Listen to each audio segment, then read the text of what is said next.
How to see messages on Snapchat without being friends. Hello everyone, this is Sabjina here to help you today. So without any further ado, let's get right into the video. First, launch your Snapchat application. Then, tap on this plus friends icon. After that, tap on the account that you want to send message to.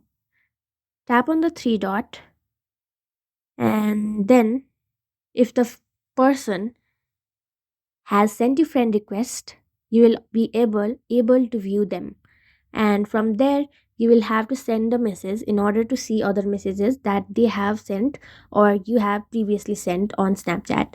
So that's it. Thank you for watching this video. Make sure to like, share and subscribe to our YouTube channel.